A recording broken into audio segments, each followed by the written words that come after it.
Oh, I don't have a cushion. Do you need a cushion? I was just feeling because I have a shorter torso than you, so I just do this. That's to, like, what it is. Even it, because like basically the bottom of our rib hits here. So yeah, you're at your bottom of your rib. If I wasn't, I'd be down here. Oh, interesting. Yeah. Well, there we go.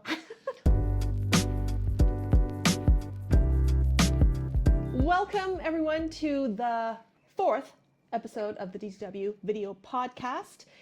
Today, as you probably saw from the title, we're going to be talking about aesthetic. Yep. So our previous episode, we talked about essence. Right. And our approach to styling our clients based on essence. Right. Today we're going to talk about aesthetic. Yeah. And the point is that they're very different. They're two different things. Yeah. But maybe, I mean, it's kind of prerequisite. If you guys haven't watched our podcast about essence types, go back and watch that. Really, really helpful if you're going to dive in with us on this podcast. But maybe, Deb, can you kind of give us a little bit of a briefer again on what essence is? Yeah. Essence is, in short, something from within. Right. So when we talk to our clients about their essence, they often think about, we're talking about their style, right? When your essence has nothing to do with your style. Your essence is the thing that you exude, that other people see and feel, that is a part of you and will never change. Right. So it's as if it's who you are without your clothes on, basically. So never changes. It's just when you walk in the door, how people might feel when they see you. Yeah. Right. And that's informed by both your physicality, Yeah. Your bone structure, your height, just your overall shape. We're not talking about size. We're talking about your bone structure and shape combined with those intangible things. Right. So the vibe, the energy, the presence, the je ne sais quoi. The je ne sais quoi. That's your essence. That is your essence. So that is really important for kind of our approach and our philosophies, to make sure that is a very pure understanding of who you are first. Before then, we kind of put the clothes on you. Right? Yeah. So that's what essence is. So let's put that over here. Essence. What is then aesthetic? Sorry. Aesthetic is your style. Yes. Aesthetic is your style, and it's something that you are attracted to, and the things that you love, and it can change. It can change daily. It can change based on the different eras of your life. But it's the art. Yeah. So in the very simple terms, one way to think about aesthetic is if someone says, "Oh, I love, say, the bohemian style," right? The bohemian style that kind of evokes in your head, hippies, relaxed. You kind of start to see, right, in your head what that means. That's an aesthetic. What's another aesthetic, for an example? Another aesthetic could be a rock and roll. Yeah. Right. So leather, studs. Yeah. Torn denim. Yep. Plaid. Yep.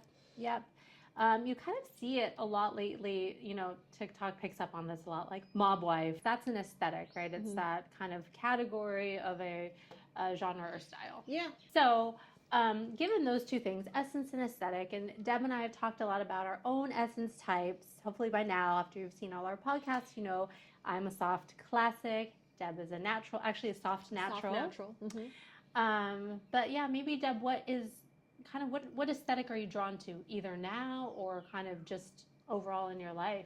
What aesthetics am I drawn to? I feel like I've always been drawn to the same aesthetics ever since I started being into fashion. I love the bohemian aesthetic. Yes. I also love a sporty aesthetic. Yep. I also love a minimalist aesthetic. Yes. And I feel like I kind of combine elements of all of those things into my personal style. Yeah. Yeah. You do. Yeah. Definitely. Yeah. And I guess, to be more clear, what parts of the bohemian aesthetic? Yeah. I love the relaxed feeling of a bohemian aesthetic. Okay. I love the freedom that it evokes. Yeah.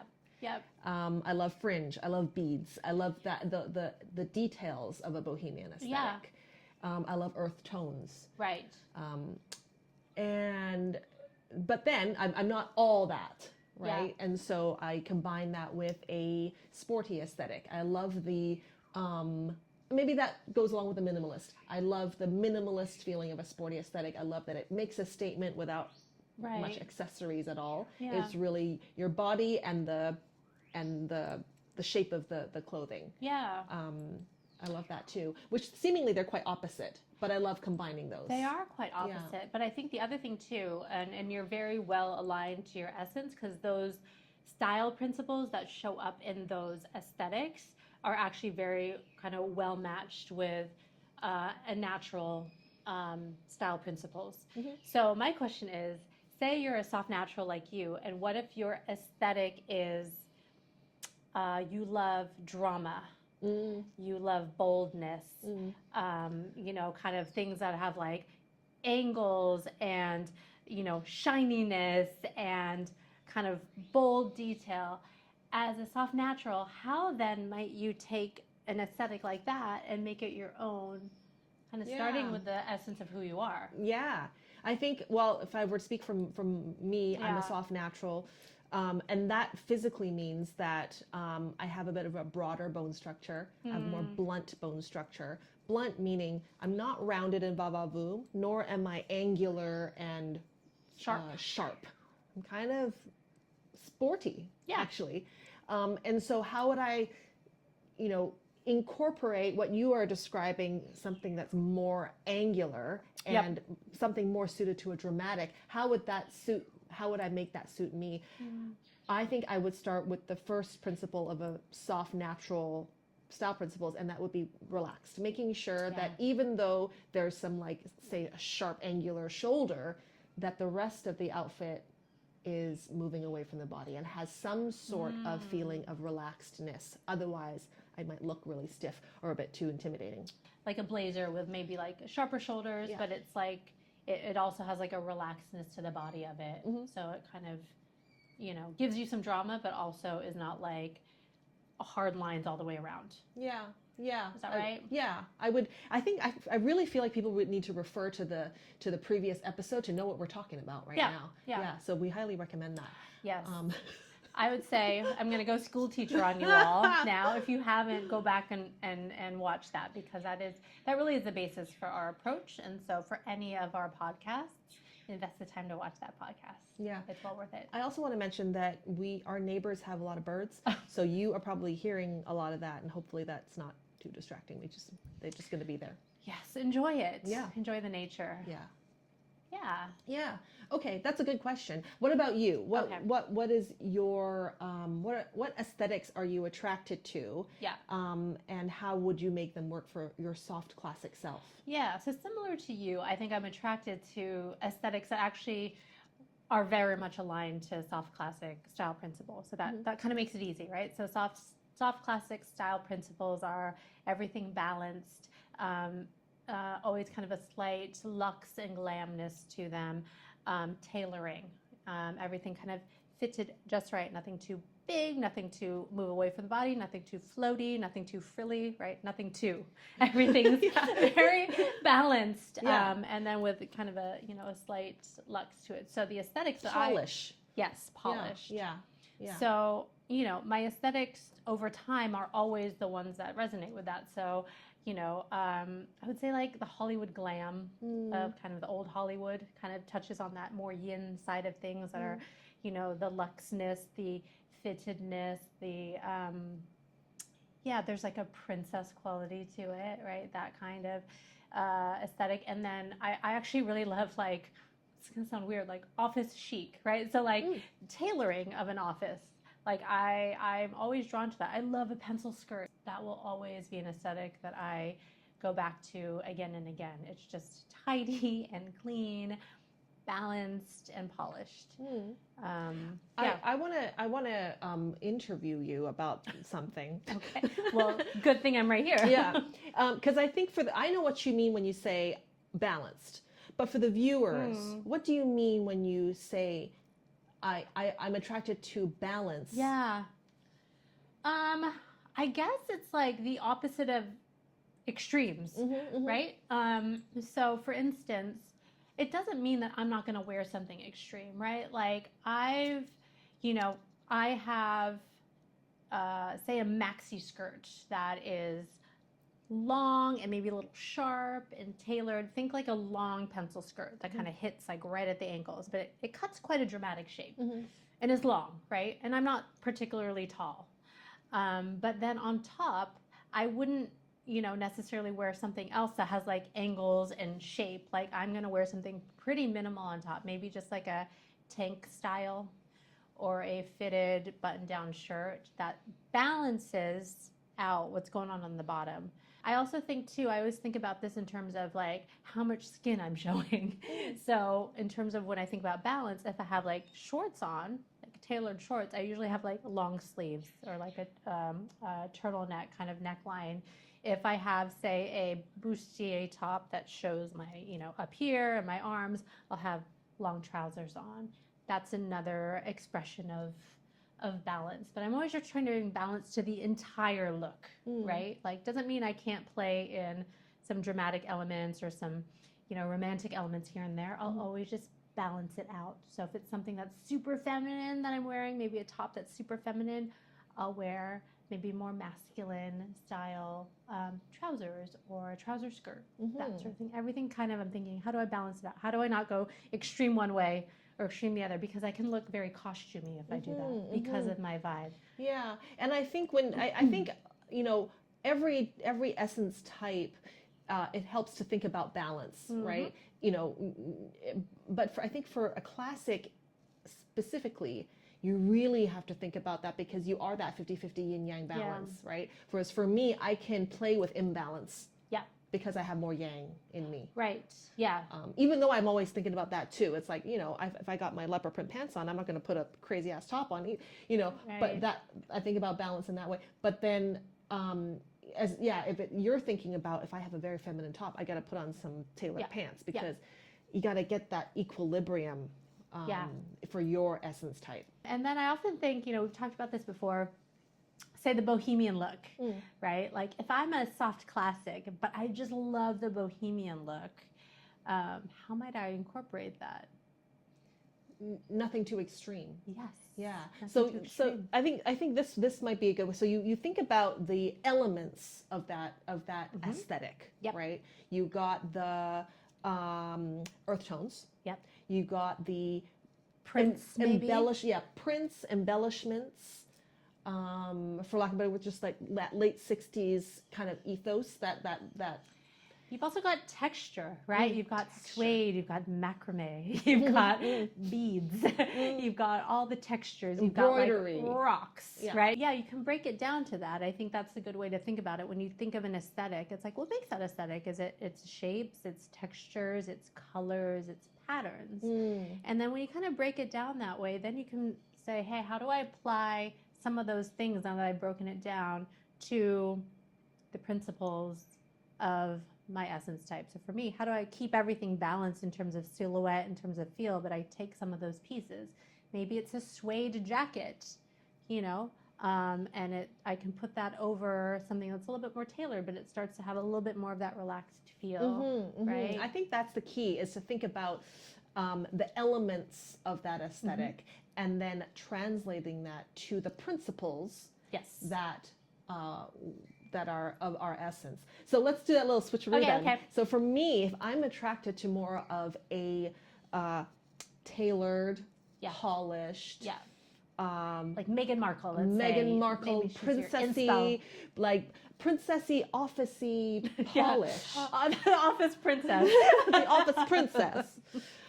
How, as a natural, how would I translate that into my style? So what I would do is obviously keep that tailored, because tailoring is part of the look, but pair that with things that are a bit more relaxed. Yeah. You know, pair that with a sweater that's not totally, this one's a very fitted sweater, but if I were to wear a pencil skirt, for example, I would definitely wear a sweater that was billowy. Yeah. Not a tight sweater. If I wore a tight sweater with a pencil skirt, you would look great in that. For me, I would look quite stiff. It would fight your essence. Yeah. I'll need something a little bit more. And maybe something with more texture, maybe a little more chunk. Right? Something that leans more organic, less refined on top, right?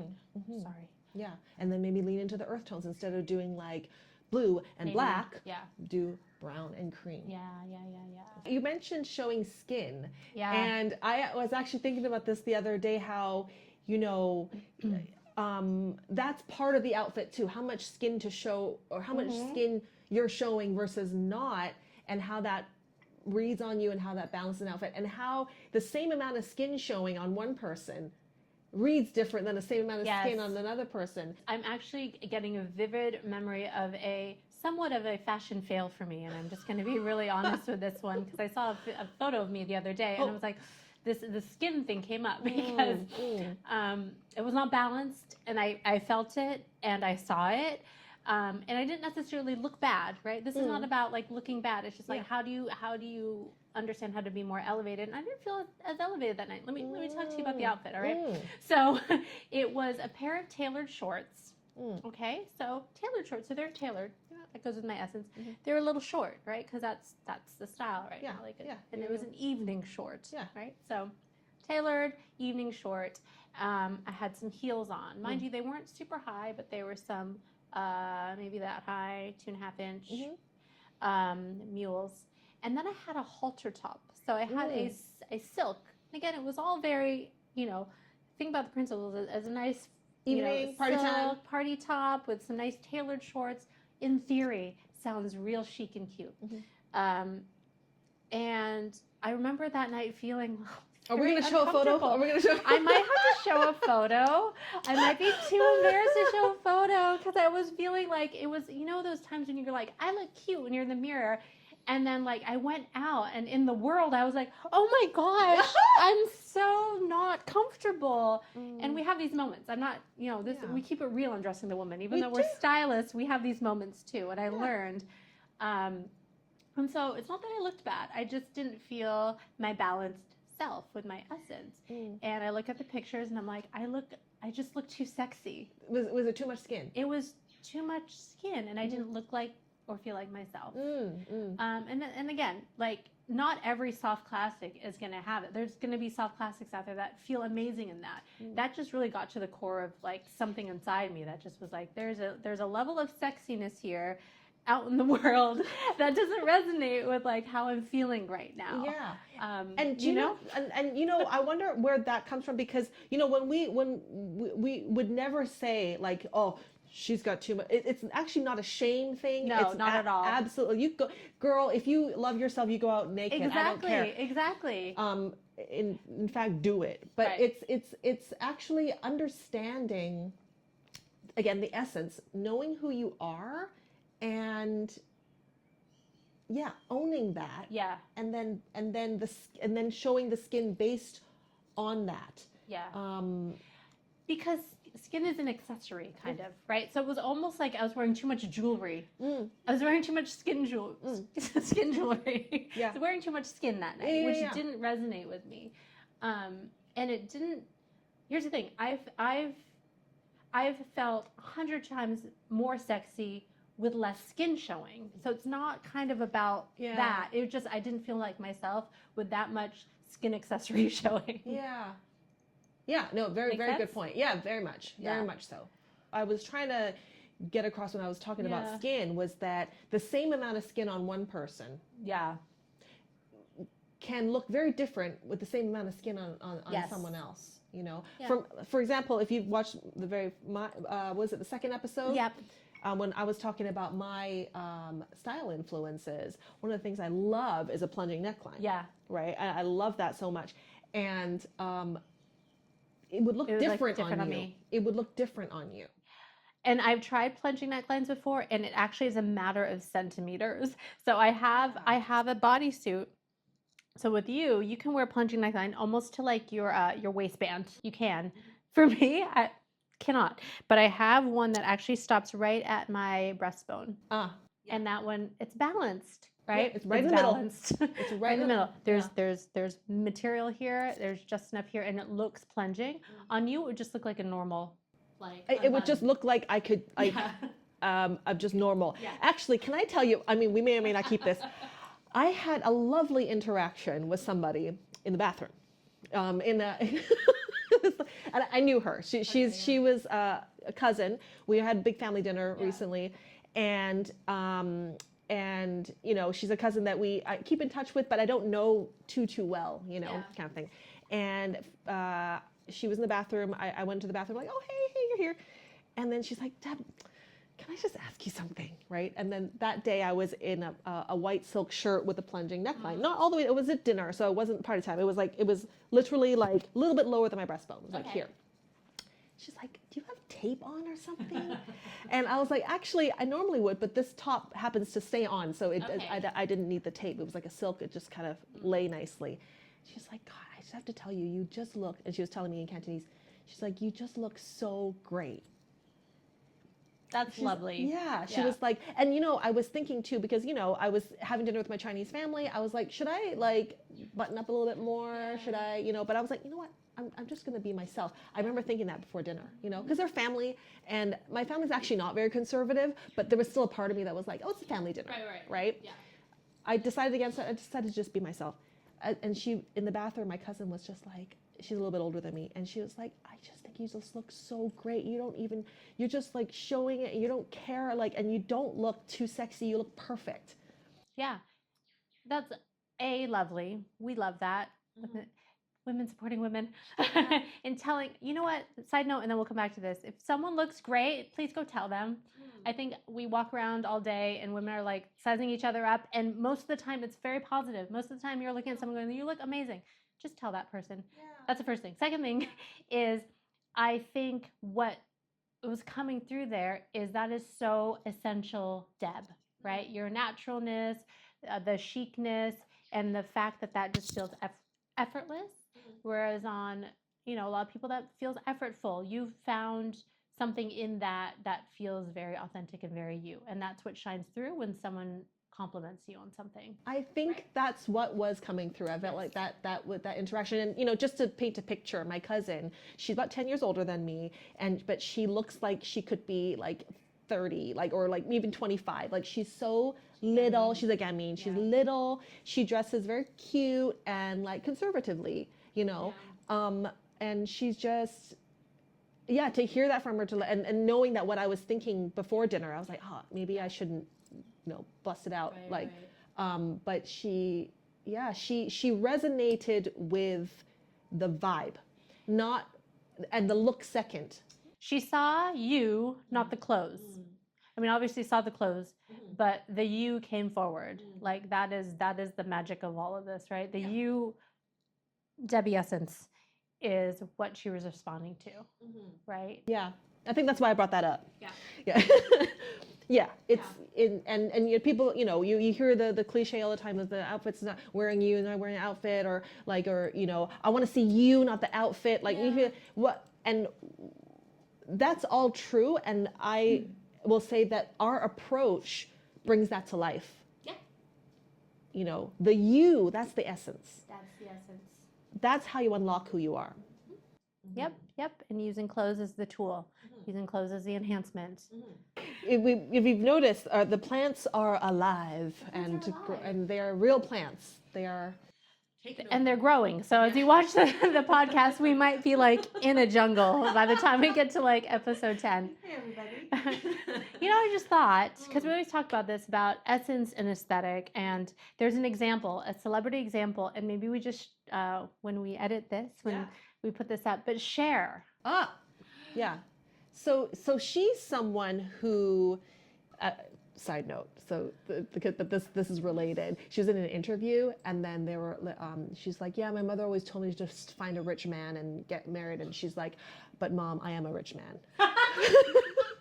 She is a rich man. Oh my God, I love it.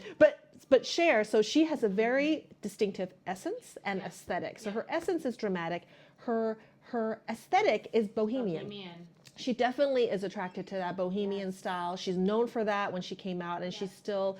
Bob Mackie, right? Yeah. Like those onesies that she'd wear. The onesies, the fringe, the beading, all of that, and so she does it for her dramatic essence. Yeah. She keeps it long. She keeps it sparkly. She keeps it big and bold. That's the thing, right? I mean, it's like. The sparkliness is what comes through for me a lot with Cher's, because like you can go bohemian and be like super like earthy and like earthy textures and like almost like muddy colors, how she really makes it her own and has that work into her essence is you actually see a lot more of like color contrast, I feel like, even though it's bohemian, and a lot of sparkle, a lot of just like pizzazz. But it's all, there's fringe, there's beads, there's bell bottoms, there's, you know, plunging necklines, right? Also, do you think that Cher is a soft dramatic? She's giving him all Clooney. I think she's more soft because That's she probably definitely, why she can wear the feminine details. like her eyes, her, like a lot of her features are very rounded. But within the long frame. Do you think that Zendaya is a soft dramatic then? Because, you know, before I'm trying to place her but every time I see photos of her, I'm like, she's very long. She's very tall. How tall is she? Or is she just tall because she's next to Tom Holland all the time? Sorry. It could love be. Tom Holland. But I feel like, yeah, she always wearing heels, but she's very long. She's very long. Like her body type is like long. Bone. She's not wide at all. And she does have a dramatic face. Yeah. So I think this leads us to, you know, a lot of people talk about they're, you know, inspired by people they see on Instagram or models or whomever. And really, you know, usually what they're picking up on, they might be picking up on essence because someone looks great in something, but a lot of times you're picking up on an aesthetic. And so, you know, we thought we would talk a little bit about how we are influenced, because obviously we're still influenced by what's going on out there, by aesthetics that are out there, and how we might incorporate that into our personal style. And okay, why don't we start with you? Okay. Who are you? Who's Okay. yours? So my gal is like Lucky Gal is her name. I need to know her real name. Love this woman's aesthetic. You know, she's giving masculinity. Okay. I'm always attracted to that. In my episode where I was talking about my influences, I did say just straight up attitude. I love when someone just like, I don't know how I would even describe, is attitude an essence or is attitude an aesthetic? Very philosophical question. Right? Maybe that's our next podcast. I think it's a little bit of. It can be both. Yeah, it can be both because you know you have attitude, so you know through osmosis you're putting that into your clothing, but there are pieces that exude attitude. Yep, for sure. Yeah. Whatever that is. Clothing Clothing has a vibe. So I'm gonna put this photo up. She's got a men's button-down shirt on. She's got some oversized denim on, and she's got this like coat, looks like a pimp coat. It's like this leopard print floor length situation. Yeah. But then she's got her hair like elegantly pulled back, and she's got a beautiful gold earring on.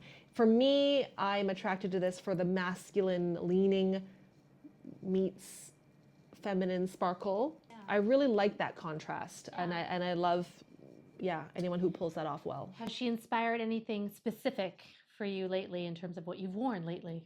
Glasses. Okay. This gal. That was leading the question because Deb has been all about these glasses lately. I'll put on the. You guys have probably seen the video if you follow us on Instagram. But the darker frame with the lighter lens.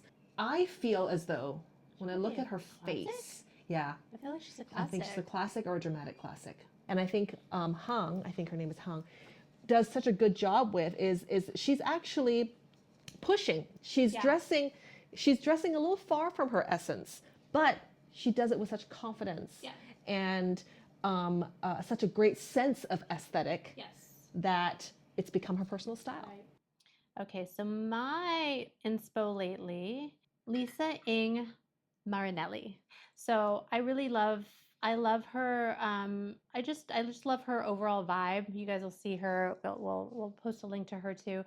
And I think I resonate with her a lot because she's also kind of a corporate gal on the move who's also very much into style. And so if you know my backstory, I was in corporate for a very long time too. So I really resonate with that. It comes through in her clothing. And she's a lawyer, right? You think this is a very conservative kind of profession, but she really like pushes it, and I love that.